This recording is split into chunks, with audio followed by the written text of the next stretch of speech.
Today's My Little Pony review is brought to you by the We Hate Angel Bunny Society, or WABS. If you, like me and many other people in the MLP fandom, hate the devil's minion, that is Angel Bunny, join WABS today. Because as we all know, though he may be named Angel, he's anything but.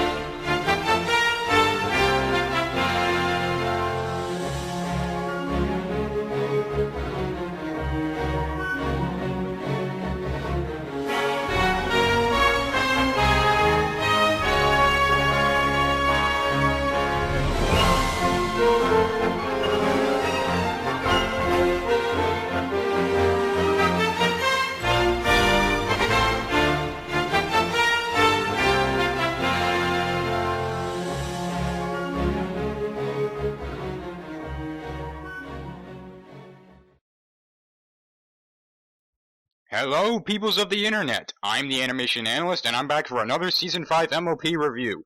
Today's episode is a first-time effort for not one, but two new writers in Joanna Lewis and Christine Sonko. That episode is Castle Sweet Castle. This episode starts with Twilight helping Fluttershy clean up all her animals. Naturally, in the end they become as dirty as the animals they were cleaning, but when Fluttershy talks about the two of them going home for a bath of their own, Twilight starts acting strange, wanting to clean more animals. Yes! Suffer! Suffer! Anyway, after the intro we cut back to Fluttershy's cottage where we see that Angel has gotten as clean as his heart is black. Fluttershy, meanwhile, is trying to get Twilight to go home, but it seems that Twilight doesn't want to and instead goes off to help Pinkie with making pancakes for a pancake breakfast they're all gonna have.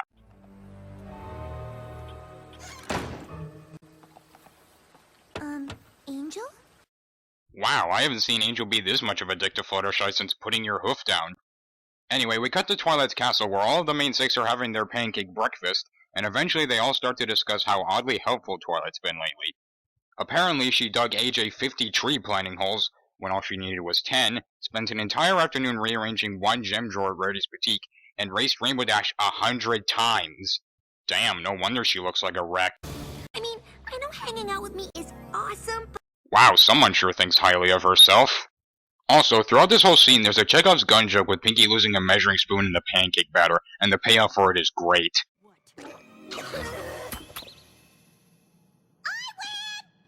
In fact, I'm just gonna state right now that I love this episode's comedy. I don't always need an episode of MLP to be funny for me to really like it, but good humor does help enhance my enjoyment of an episode, and some of my favorites of the show are ones that have great humor. Speaking of great humor... I'm pancake! Awake! And thus, Twilight gives us another entry for one of the most memorable moments of the whole show. Seriously, that line makes me laugh no matter how many times I watch it. Anyway, the main six finally get Twilight to spill the beans on what's bothering her. The thing is, I know it's silly, but I've been avoiding this place. Why in Equestria would you want to avoid such a gorgeous castle? Yeah, this place has everything. Big, tall ceilings that make you feel tiny. Shiny new floors that are cold to the touch. And it even has long, empty hallways. Oh, great. Don't tell me this is going to be another case of Pinkie acting like she did in Philly Vanilli, where she has to be told the painfully obvious by the rest of main six, is it? Okay, I get it. Okay, these writers are officially on my good side. Anyway, Twilight goes on to state that while the castle is great, it just doesn't feel like home to her. Rarity tells Twilight that all she needs to do is redecorate it a bit, and she even offers to have her and the rest of the main six do so while Twilight goes to the spa for some much-needed relaxation.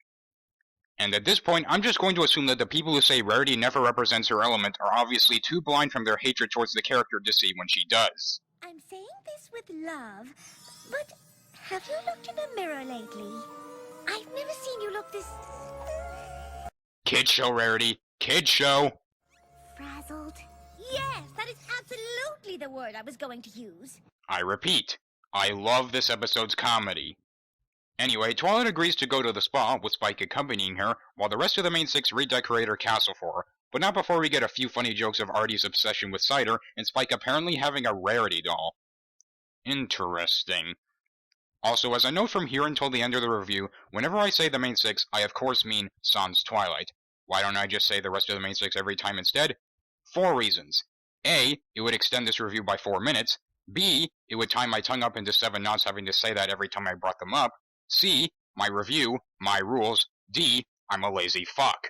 Anyway, we then get a montage of the main six gathering decorations in this episode's song, Make This Castle a Home. Let's all work together to make this castle shine. Once we add some sparkle, it'll feel divine. A number of people have said that this song's melody feels pretty similar to Art of the Dress, and while I can see where they're coming from, I personally think that the song's music and lyrics stand out enough on their own. The song itself, while probably not one of my absolute favorites of the show, is pleasant to listen to, and it serves its purpose of quickly moving the story along in an entertaining way. I will say though, it's always nice to hear more of Rainbow Dash's singing. She'll need this and those posters of all my heroes. How can any pony awesome ever ask for more? Now, this part of the episode is where a number of people have contention with it.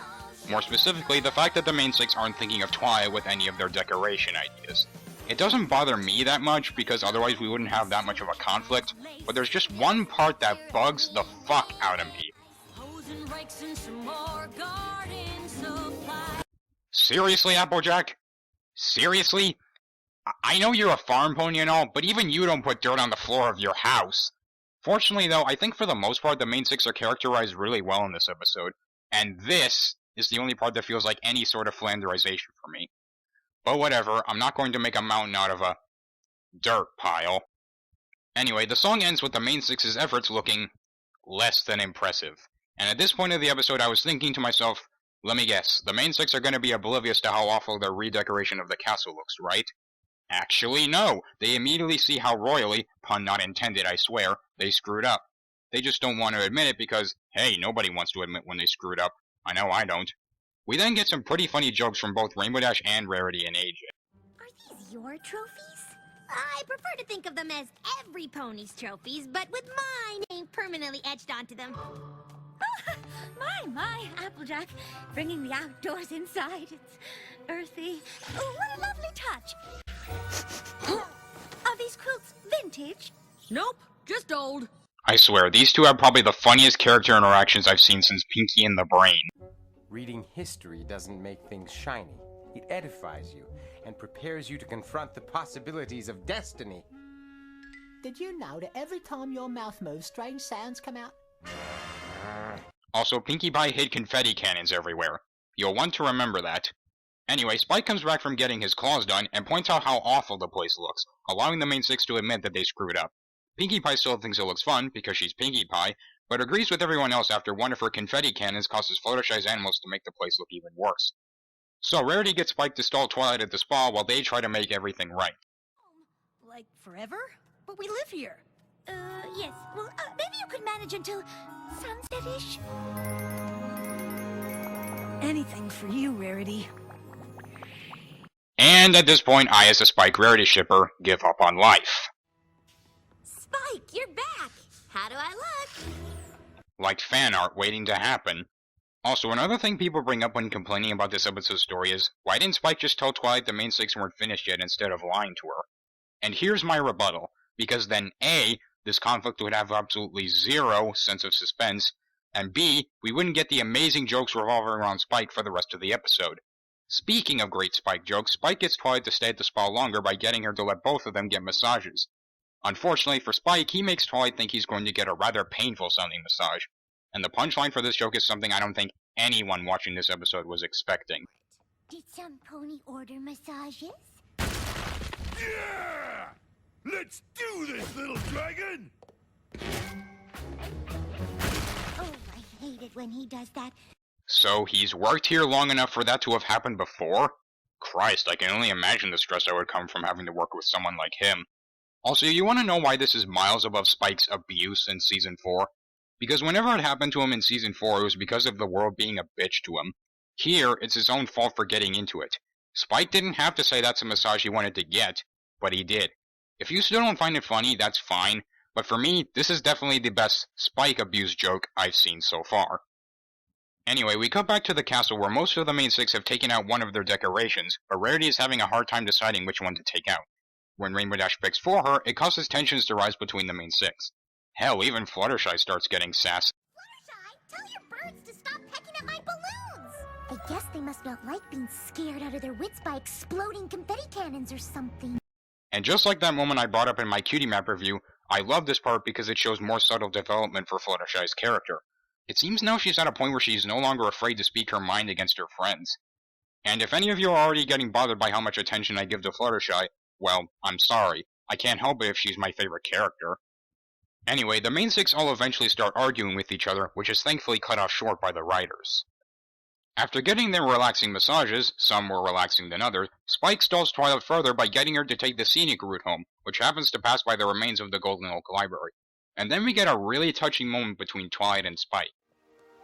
I really miss this place, Spike. We had so many wonderful memories here. We did, didn't we? Oh, Spike, I'm so sorry.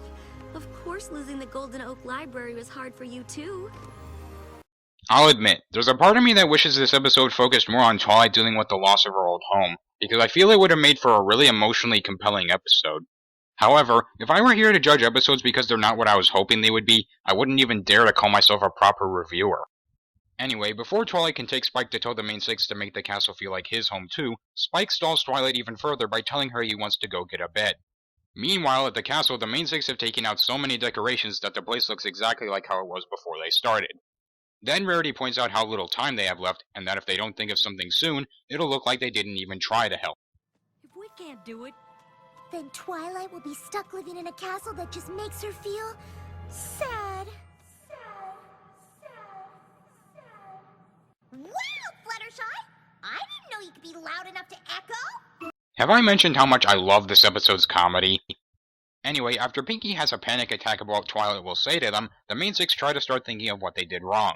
Well, I didn't do anything wrong. I did exactly what I would do if this were my home. But it's not your home. It's Twilight's home. Where she keeps all her Rainbow Dash trophies. Touché. It's the little things that make this show for me.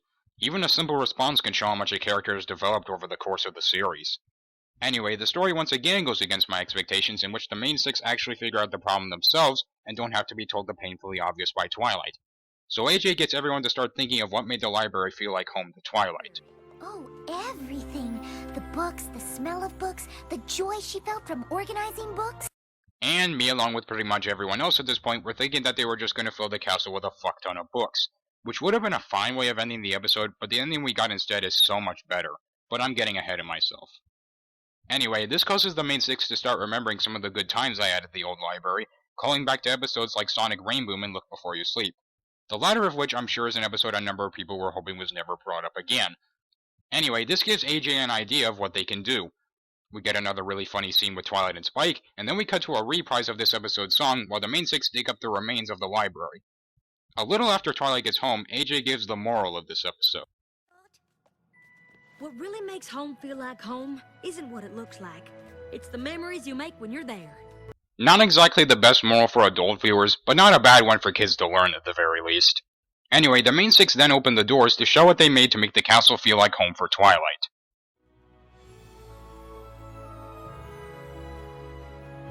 The ornaments on the chandelier are reminders of all the fun we've had together.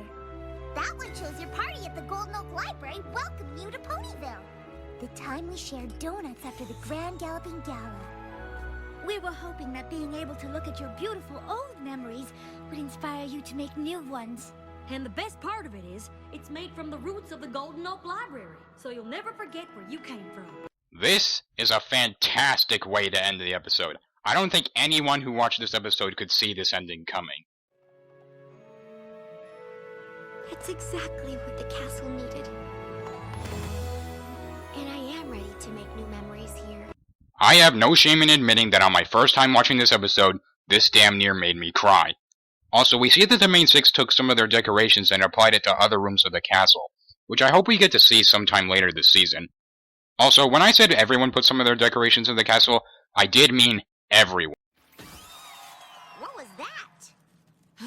One of Pinkie Pie's confetti cannons. What? It's not my fault I hid them so well. That's our Pinkie. Ba-dum-bum, ba-dum-bum. Wah.